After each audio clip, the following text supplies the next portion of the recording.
What's up, y'all? Welcome back, O Squad. It is your girl, Jackie O, the OG original Black digital nomad and globe trotting mama. Holla! I'm so glad to be back with you guys this week. I miss you guys. I might have to start recording 2 or 3 times a week, although it's a lot of work. But I really love getting your feedback. I love reading your comments. So, to those of you all who are watching this and haven't liked and subscribed yet, go on and do that, please. I'm going to wait. I don't really watch this because I don't like them, but TikTok. Get it done. I am an OG original Black digital nomad, y'all. Original. I have been crisscrossing this globe for the last 25 plus years. And I say that every week, and I say it because I can't believe it. Like, it has been a long ass time of me exploring this globe. But you know what, guys? I wouldn't do it if I didn't love it, and I truly love the lifestyle that I get to lead. And sometimes I've stopped. I've come back to the US for a little bit, and then I'm out again, because that's how I roll. And currently I am slow traveling full time with my toddler daughter, Ruth. She is 2 years old, y'all. I travel with a 2-year-old, and I do it full time. So ain't no excuses for y'all out there. If y'all want to get out there and travel and see the world, you can do it as a mama. You can do it as a single mama. I'm doing it. I ain't rich. I'm a girl from the hood, and I'm getting it done. So just know. And each week I make videos that educate, inspire, motivate other Black women to either move abroad and or travel full time. It is definitely possible for you. It was possible for me. So let's get into it. This week, I'm going to talk a little bit about building community, because I know a lot of people, like, one of their big fears, and I'm all about mindset, right? And shifting your mindset is, how am I going to meet people? How am I going to know people? Who am I going to connect to? So coming back, I'm going to talk about that for a little bit, guys. So I'll see you in a minute. Let's do this. Yeah.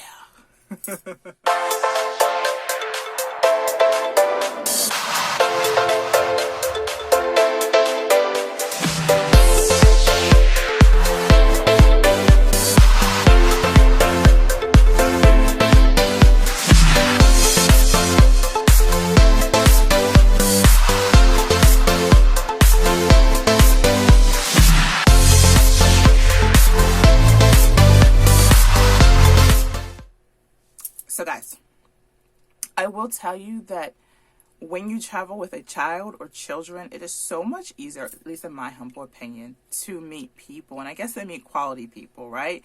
I know that, especially if you're coming from the US, sometimes you'll have this fear of, like, everybody's cray-cray, everybody's trying to rob you, murder you, rape you, kidnap your kid.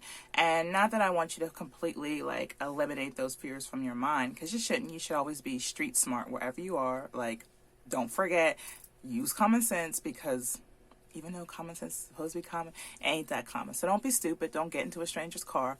Although I've done that and it's all ended up positive. I've never had a bad experience in somebody's car. Don't do that. Just don't. Okay? Just use common sense.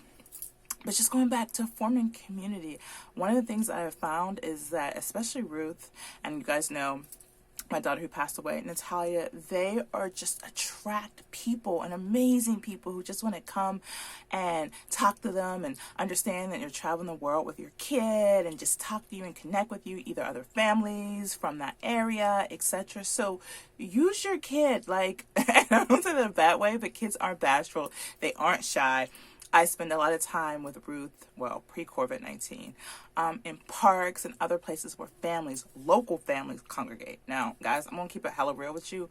When Ruth and I travel, I'm not really that into the expat community. Like, I'm just not. For the most part, I'm not saying all expats are, like, shitty or bad people. In fact, most of them might be, like, okay. But I did not move, and I do not travel just to connect with other Americans abroad. Like, occasionally I'll do that. Like, every Sunday before COVID-19, in Guatemala, we used to go to this buffet at this place called Smokin' Joe's and just have, like, American-style buffet, barbecued salmon, barbecued corn on the cob, like coleslaw, all those things that I miss and enjoy about the United States. But in general, like, my whole social group, whole social circle, when I am abroad, are people who grew up there, who live and breathe there. They may have spent some time abroad. They may or may not speak English. I am all about, one, learning the language and truly immersing Ruth and myself in the culture. So that is another thing. Like, if you guys go out, you gotta get over being bashful or shy about making mistakes when you speak language. And if you think, I have like a 2-year-old, sometimes I have no idea what she's saying. She's saying words. They could be Spanish words. They could be English words. They could be Sutahil words, which is a Mayan indigenous language. But she's saying them, and she ain't bashful about them, and she'll say them repeatedly until I either get what she's talking about or she takes my hand and puts it on it so that I understand what she's talking about. So guys, so much of language is non-verbal. It's just about like using your body and being anime and just really truly getting your point across. And so I say that to you guys to say that when you are trying to make friends and build community and really connect with people, like, if you make mistakes in the language, I mean, if somebody was speaking English to you and it's not their first language, more than likely they're going to make mistakes too. But the thing I found is if you try in someone's language, they will be so just supportive and excited and be willing to help you and may even speak some English back to you. Although for me, I'm always like, hablas español, por favor. Like, please speak Spanish because that's what I'm here to learn. That's what I'm here for my daughter to learn. I can speak English anytime. Like, my English is pretty damn good, I think. So just get out there and just have conversations with people. Do not be shy. And I know some of you guys are like, I'm an introvert, Jackie. I've always been an introvert. But again, especially if you're traveling with children, like, use your kid. Like, if they're out in the playground playing with people, like, go say hi to the mother who your kid is playing with. Go to different like play groups, like just connect, look on different boards like mothers groups, etc., and just find out like what is going on and connect with those mothers. Now, I'm not even like a mommy mom in the sense of like, I'm not the mom. I love my daughter. I love talking about my daughter, but I don't necessarily enjoy hanging out with moms all the time. But guess what? You meet other moms who ain't about like just like going on play dates all the time and want to do other like mommy things. I mean, other non-mommy things with mommies. So you can just connect and find your tribe. Trust me, guys, you can. It is definitely possible. Now, another tip and advice for you guys who do want to connect with the expat group, who do want to find other Black people, because one thing I do like to see is other Black people every now and again. And you know, if I see one walking down the street, Ruth and I are like, hey you, hey Black person. So I encourage you, if you see another Black person walking down the street, like, say hey bro, hey sis, what you doing here? Sometimes you will find those folks don't even speak English, and that's okay. Then if you speak Spanish, like the Garifuna people who are here in Central America, a lot of them don't speak any English, and you got to break it down into Spanish for them, and that's cool. And they're excited to see you and connect with another Black person from a part of the big and beautiful and glorious Black diaspora. So do not be afraid to say hey, the Black person, hey, when you see another Black person. Like, just don't do it. Don't be afraid of not doing it. I mean, don't be afraid of doing it. My English I'm struggling with my English a little bit today, but that's all good. Another piece of advice for you guys, and this is just another one: join the expat groups on like Facebook and Meetup and all those things. Now, you guys heard me say that I don't necessarily mess with expats that much when I'm abroad, and that is true to the most part, but I do mess with like Black expats, and I'll talk a little bit about why I'm not necessarily that immersed in the white expat community. And a lot of it is because some of the same reasons why I left the U.S., like some of those communities tend to recreate those same environments in whatever country, that white superiority, which I don't get down with at all. No, that's not all expats. And you can meet some expats of all different colors because they're not all just white guys. Like, I want to squash that idea. Like, there are expats from all over the world. Sometimes they're called immigrants. Other times they're called expats. But there are people from all over the world going to different places in the world. And I want you guys to fully understand that. And I feel truly blessed to have befriended and have had my daughter befriend people from all over the world. And one of the reasons I have chosen this lifestyle is because I want that. I want my daughter to have friends from India and Malaysia and Zanzibar and Argentina. And like, we were on a trip, where were we? I can't remember. I think we were in Antigua, and she was hanging out with a little blonde-haired Argentine girl the whole time. And the girl was a little bit older, so she could, speak in Spanish. If you heard Argentine Spanish, just kind of goes like that too. But it was awesome because those are the type of experiences I want for my daughter. But going back to some of the expat communities, they can be a little elitist. They can be at times they want to create their own little America, which is not why I'm abroad. And they also want to talk about the natives, the indigenous people. And I will squash that any and every time I hear. And I say to you guys too, like, if you're moving abroad, yeah, moving abroad. It ain't America. It ain't going to be like America. It shouldn't be like America because you ain't in America, right? So people are going to do things differently. And you got to understand and you got to respect that. And you can't say, well, in America, or that's so stupid, that's so dumb. Well, then go back to America then. Go back to America then. Okay? Because people in their own countries have their own ways of doing things. And you got to respect that. When it comes to like time, and I'm usually a person who's like, it's 10:01. Where you at? Where you at? But in 70% of places in the world, that ain't the case. Like, it could be, you could have a meeting at 10 and maybe somebody shows up at 11. Maybe they show up at 10:15. And it's not being rude. It's just people in other places, in other countries, and other cultures just have a different sense of time, right? Like, time is not the chop, chop, chop that it is in some of the Western countries. And that's okay. Again, if you're going to be successful when you move abroad, you need to understand that you have to be amendable. You cannot be like rigid and bring all these American ideas of what should happen, when it should happen, and how quickly it should happen. Like, you may go to a government office 10 times to get a paper for a visa, and each 10 times somebody's having tea, they're busy, they're not there, and you may have an appointment, and you may get frustrated, but guess what? You in their country, okay? So what you're going to have to do is like, suck it up, and go back for the 15th, 16th, 17th, 18th, 19th, 20th time until you get it done. And that's just the reality. Ain't no getting around it. So, and what bothers me a lot about a lot of expat communities, especially white expat communities, is that they will go on and on in little expat groups forever about all the issues that they have about a particular country. And it's like, go the F home then. Like, go home. Go back to Sweden. Go back to America. Go back to Canada. Like, there are people here don't got to be like you. And you don't always know the best way to do it. One thing I will tell you is that the one thing I love about living in like West Africa, the one thing I love about living in Central America, is that people ain't stressing. Like, what we got to stress? No wahala, as we say in Europe, but no worries. Chill the F out. It'll get done when it gets done. What's your rush? And it can be very hard when people come in, particularly from America, where you're so used to everything being chop, chop, chop, chop, chop, chop, chop, chop, chop, chop, chop, chop, living on that hamster wheel. But guess what? I hopped off that hamster wheel, and I am where I am because I wanted a different life for my daughter and myself, right? And if you are planning on moving abroad, you have to at least be open enough to understand that everything's not going to go down the way you want it to go down. And you have to be open about that when you're developing relationships with other people, when you're immersing yourself in other cultures. And you got to call it out in other expats who try to do it. Because I will. And that's another reason why I don't mess with them groups. Because guess what? I'm going to call you out each and every time you come with some racist bullshit about the country that you chose to inhabit.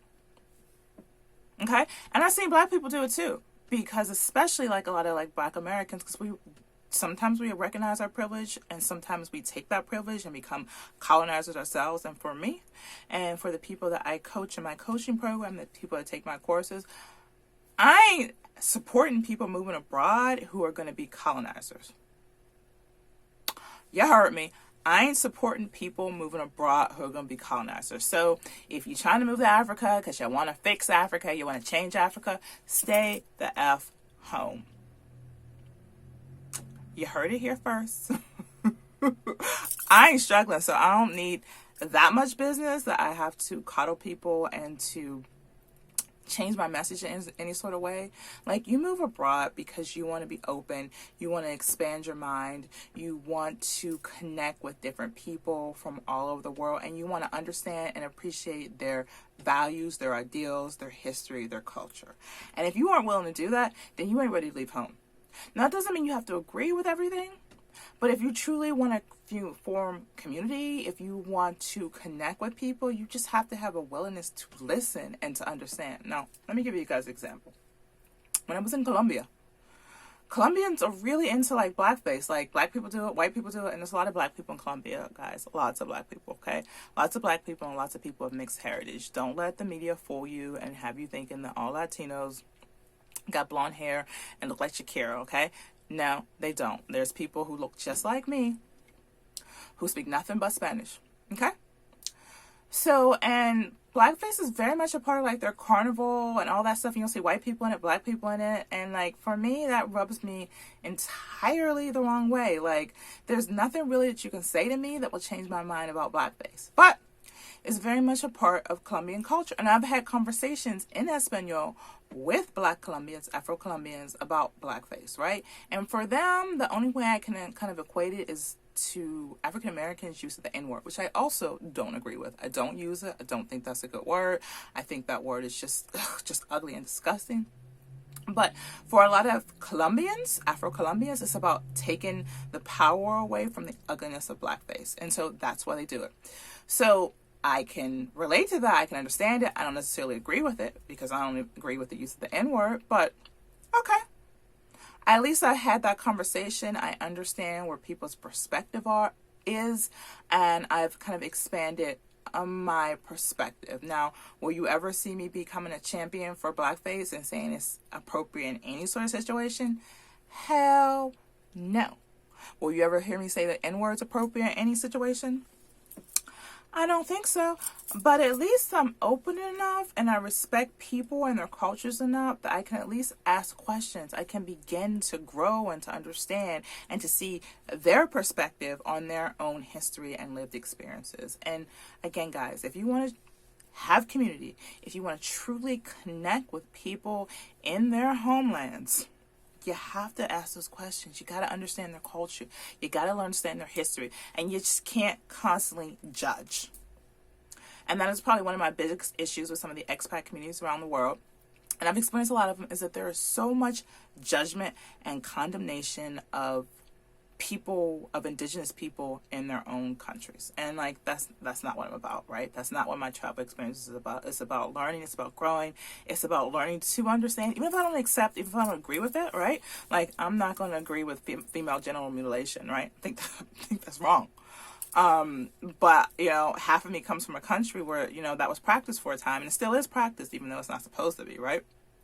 But just truly just having conversations like with people and engaging, and they don't always have to be like hostile conversations, right? Like, you can just learn to listen and to understand, and it's not always a battle. And it doesn't always have to be judgment. And you can listen, give your perspective. And the thing I think is fascinating is that people all around the world are very interested in the African American experience. And if you look at the influence of the African American history of activism around the world, you will see that we have influenced people all over the world, from like the Irish and their independence movements, and, you know, them following MLK and trying to practice nonviolence, and then moving. And when you hear about the history of like the IRA, like, it all is people look to African American people to motivate them and inspire them for their own political battles. And it's so beautiful just to hear those conversations and have it, and to hear how much people know about Black people and how much they don't know, especially with the media that they're currently inundated with. So if you want to form a community, you got to be willing to have conversations. You got to be willing to have uncomfortable conversations, because there's also going to be a lot of ignorance. And I will say, especially the people who are thinking about moving to the African continent, sometimes my African brethren, Nigerians, listen up. Ghanaians, listen up. My West Africans say the dumbest shit about African Americans. Like, truly just dumb shit. Like, and it drives me bonkers, but I also know that it comes from a place of ignorance, right? It comes from a place of all they know is the little bitty that they see in the media, right? Even when I hear, you know, my African brethren praise Donald Trump, and I don't mean for this blog to get into a political rant, but like, F Donald Trump, guys. Like, F Donald Trump, and F any African who thinks Donald Trump give a damn about them. And I understand that in some ways he is very much like an African dictator, because he is. But like, the reality is that, like, yeah, guys, like, Africans coming to America, and this is kind of like, you know, the expat to the United States. Like, everything you're doing, you wouldn't be doing if it wasn't for African Americans and for their hard fought battles that they have fought and that they continue to fight. So when it comes to saying negative things out your mouth about African Americans, again, this is especially going to my Niger people, just shut your mouth and just listen, because I think it goes both ways. Right? But then again, like, my black people, like, if you're going to move to Africa, anywhere on the continent, any of those 54 countries, although some of them you don't want to move to at this point in time, right? Learn the history, learn about the people, learn about the culture, start to pick up some of the languages, even if one of the national languages is English. Like, get some pidgin down, just a couple words, a couple sentences. Get some of the native indigenous languages, like, like the Yoruba, the Wolof, like Swahili, like, just, or depending on where you're going, Amharic. Like, there's just so many languages. They're all so beautiful and so unique. But to me, like, you can't truly be a part of a place and a culture and a people until you understand at least some of the basics of their language and can communicate to them. Like, I feel like there are so many beautiful words in Yoruba that I couldn't even begin to explain to you in English, just how beautiful and potent and how much names mean and how much words matter. Like, Yoruba is such a beautiful language. And so when you say, when people, stereotype Nigerian men, sometimes Yoruba men, and say, oh, they say the most beautiful things to women, whether they feel that way or not, that's a different story. But it comes out of their mouth. I'm thinking, like, a lot of that is if, like, you translate from Yoruba, like, there's just so many beautiful things to name your child and to call a woman and just all those things. So, guys, again, if you get nothing else from this video, just get a sense of just being open, just going out there, getting out of your comfort zone, not being afraid, but trusting your instincts. If something doesn't feel right, then don't do it. Like, don't do it. If you don't feel comfortable with somebody, you don't like their energy, then trust that. Trust your intuition. But also, like, don't be so rigid and closed-minded that you close yourself off from an amazing experience. Because I'm telling you guys, like, the people of the world, each and every one of them are beautiful. Yeah, there's some people out here that might be devils. There might be some Yoruba divas. But for the most part, guys, like, humanity is beautiful. People are beautiful. They want to learn. They're open. They're inquisitive. And yeah, they may ask some dumb questions, but usually it just comes from a place of ignorance and just explaining them. Like, there are so many people out there who just want to understand, like, Black Lives Matter, particularly because so many people in the world see America as, like, the ideal, right? Like, it is what people dream about, where they want to go their whole lives, either to visit or to live. And so to hear about all this oppression of Black and brown people and, people of color just in general is sometimes news to them. They haven't been educated in that. They haven't been schooled in that. And even the fact that there are a lot of Black people in the U.S., for some people that is odd. But again, it's odd for some Black people in America that there are Black people in Europe, there are Black people in South America, there are Black people in Central America. So there's a lot of ignorance to be spread around. And so I always feel like part of my job is not necessarily to educate everybody, but it is to have very informed and intelligent conversations and be able to listen, but then also do the due diligence of educating myself even before I land and step foot in their country.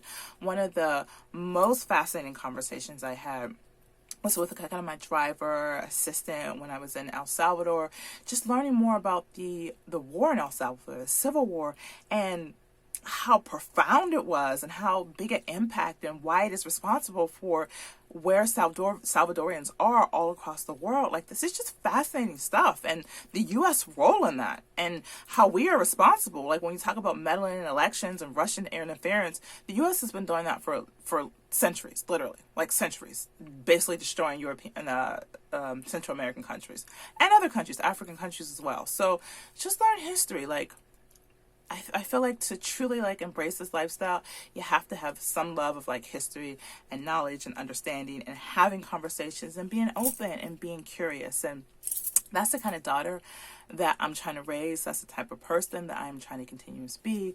That is one of the reasons why this lifestyle is so fascinating for me. It's why I never get tired of it, because I enjoy being uncomfortable. I enjoy having passionate discussions, and I enjoy just connecting with new people and challenging myself and challenging others. So, guys, if you want to form community, just think of some of these principles. Just be open. Take a deep breath. Don't always get offended, but check people when they come with their bullshit. Like, check them. And get out of those expat enclaves and go and meet the people who have been living there for centuries, if not thousands of years, because they got some stories to tell and you got some opening your mind to do. So, guys, I hope this video has been helpful. If you want me to do more videos like this where it's just Jackie like ranting, telling you about things that I've learned in my 25 plus years of crisscrossing this globe, and now doing it with, doing it for the second time with the itty bitty, it is truly amazing. I truly want this for every Black woman who wants it for herself, and I am here to help guide you. Please do check out my website. Check me out. Follow me on all my socials. I'll put them down under here. And Squad, I love you guys. Thank you so much for listening to this video. You are beautiful. Remember that you are magical, so your life should be too. And I'm here to help you on that journey. Be blessed and see you next week, guys. Take care.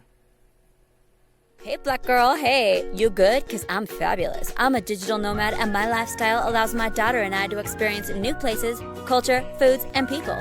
Living abroad and or traveling full-time is amazing. It is freedom. I can work from anywhere. I want more Black women to experience the same sort of freedom. I help Black women manifest their dreams of a life abroad or a full-time travel. Are you ready for a life beyond your wildest dreams?